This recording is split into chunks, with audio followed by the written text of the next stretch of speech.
Advertencia. El contenido de este video, para algunos podría ser ofensivo y la gente que participa solo son única y exclusivamente personajes, y sentirse ofendido por ellos desvía el propósito del video, que es entretener. Gracias por su comprensión. Hola mis queridos seres pensantes, hoy a pesar del rugidón de tripa que me dio, he decidido aún no caer en la tentación y no hablar de temas polémicos o de moda, ya que aún hay prioridades, como saber qué son los tomboys. Si hablaremos ahora de los hombres con papaya o mujeres que parecen hombres, siendo estos el primo lejano y menos homosexual de los femboys. A diferencia del video anterior, trataré de estructurar la información que les diré de diferente manera, ya que en este tema tal vez no sea un experto, pero soy gran conocedor de estos grandes simios de internet, y por diferente estructura al explicar el tema, me refiero a que empezaremos explicando un poco de dónde vienen estos peculiares seres, y dando unos ejemplos, porque a diferencia de su primo lejano estos parecen más un mal chiste, que un fetiche más clásico. También intentaré dar mi perspectiva más filosófica sobre el tema. Cabe aclarar que no hablaré tanto sobre historia y orígenes, solo lo suficiente para dar a entender algún punto que explique o dar contexto de algo significativo, y realmente no es por flojera ni nada parecido, nada más los contextos sociales son distintos y explicar algo que no influye en el término original o actual, no serviría para nada. Y bueno, teniendo esto en cuenta podemos seguir con el tema principal. Cuando me refería a los tomboys como un mal chiste, fue porque a diferencia de los femboys estos no parecen mujeres, y si entiendo que eso sea el punto del fetiche, o al menos lo que la gente cree, porque sí, a diferencia del pensamiento general, un tomboy, o la versión que conlleva al fetiche, no es una mujer que parece físicamente un hombre, aunque al menos en actitud o en comportamiento puede que sí tenga similitudes obvias, pero seamos realistas, a nadie le atrae algo así.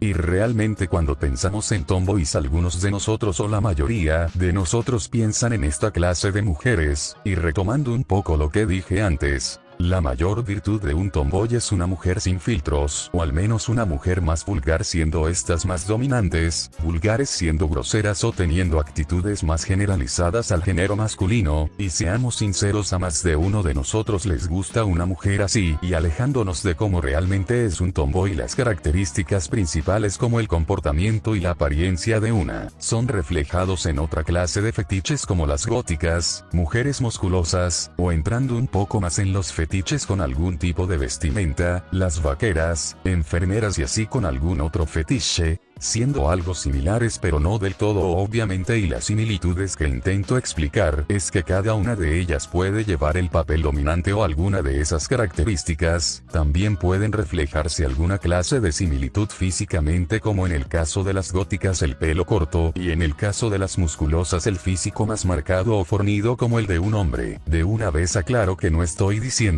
que es lo mismo, solo reflejo las cosas más obvias que comparten ambos fetiches para que las personas que no se sienten atraídos por un trato más brusco o vulgar de una mujer pueda entender que esto es algo que al menos en más de un fetiche se repite. Pero bueno, volviendo al tema, ya vimos que es realmente un tomboy, y no, un tomboy no es como el lesbiatán o algo similar, ya que al menos para mí y a la mayoría de ustedes no les parece atractivo, y a la persona que sí, déjame decirte que tienes todos mis respetos, pero bueno, el gusto de ustedes no es de mi interés. Aquí solo venimos a hablar sobre fetiches, y bueno, ya que tienen el ejemplo claro de que es un femboy, intentemos hablar un poco más de su historia. Por lo que pude encontrar, ningún caso me pareció demasiado relevante, pero en pantalla dejaré sus nombres de algunos de estos tomboys, y a diferencia del término actual, la mayoría de tomboys del pasado fueron así por dos razones: una, al nacer los criaron como género opuesto; dos, fingieron ser hombres para participar en guerras o reflejar respeto. En cuestión de historia, estos casos se repiten, y en internet el arquetipo tomboy ya era común en Japón desde los 70, 90. Históricamente uno de los primeros tomboys en la industria japonesa es Oscar Francois de Herhalles, del manga o anime de Rose of Versailles, siendo una mujer criada como hombre, fuerte, elegante y militar, pero aún así alejada de la perspectiva de un tomboy actual. Pero en foros de internet el término tomboy se empezó a popularizar entre los 2000 y 2010, sin decir que actualmente sigue creciendo como algún otro fetiche. Ahora analicemos un poco más el fetiche, tomando en cuenta los puntos ya antes mencionados mencionados, como mujeres sin filtro, que es prácticamente que sean groseras, vulgares, sucias y dominantes, siendo esta la parte masculina del fetiche, y por otro lado la parte femenina, que es el cuerpo físico y no su forma de vestir. Pensando un poco nos damos cuenta de lo peculiar que puede ser el sentirse atraído por ser sometido por otra persona, cosa que se ha dicho demasiado en filosofía política, siendo Thomas Hobbes el que da a entender que sin alguien no manda la humanidad caen en guerras y conflictos. Otro exponente de esta clase de filosofía es Friedrich Nietzsche, y hacía referencia que existe dos clases de personas: una la que tiene hambre de poder o voluntad, y dos la que prefiere ser sometido o prefieren ser guiados, y en nuestro caso la persona 1 es la dominante, la tomboy en este caso, y la persona 2 eres tú con esta clase de gustos. Y aunque me gustaría hablar más de esta clase de filosofía, esto es suficiente para entender el punto que estaba explicando, y aunque no es una de las principales cualidades de un tomboy, es una de las que muchas personas pueden sentirse atraídas. Y no todos los tomboys son dominantes, hay una parte que puede ser más sumisa o ambas, haciendo una combinación de gustos algo peculiar pero sabrosa, y siempre la mayor atractivo o gusto por un tomboy es como lo suelen describir, haciéndolas con un cuerpo más voluminoso y más sensual, y no los culpo, cualquiera puede tener esa clase de gustos. Pero bueno, alejándonos un poco de lo que acabo de decir, el mayor atractivo de un tomboy es su personalidad, siendo la mayor característica que atrae a sus fieles seguidores. Bueno, tampoco quiero hablar tanto de su personalidad, ya que siempre hay variables o algunas son distintas, aunque sí puede decir que por lo regular son personas atléticas, sociables y como un hombre promedio en cuestión de gustos, no se asquean y disfrutan de cosas que por lo regular se la meritan a los hombres. Esta personalidad fuerte, brusca y fuera de lo común es lo que las hace tan atractivas. Y claro, yo soy un de estos religiosos del tema, como dicen por ahí, el que perdona caminaba por el agua y uno ni se baña. Y si me preguntan personalmente qué es lo que creo que las hace tan atractivas, te respondería que es lo fuera de norma que esta y su igualdad, ya que tiene los mismos gustos que tú, y si no es así lo más probable es que le guste las cosas que hagas. Esto al menos para mí les da algo especial y las diferencia, aunque en mi opinión una mujer normal es lo mejor que puede haber, y como he dicho antes, un fetiche es solo la expansión de un gusto a algo más sensual y sexualizado. Y ojo, la sexualización no es mala como tal, al menos que se use de manera ilegal o ofensiva, y yo me refiero a una manera más irónica o profunda como la de una pintura o obra de arte, ya que permite explorar en el gran acto de la reproducción. Pero bueno, me alejé algo del tema. Sinceramente creo que esto es todo lo que se puede hablar sobre los tomboys, y espero que les haya ayudado a entender más sobre esa clase de gusto, mujeres con papaya que parecen hombres. En fin, espero que les haya gustado mi breve explicación del tema, y tal vez el siguiente video no sea igual a estos dos, ya que me ruge la tripa y hablaré de algo más polémico nada más para opinar.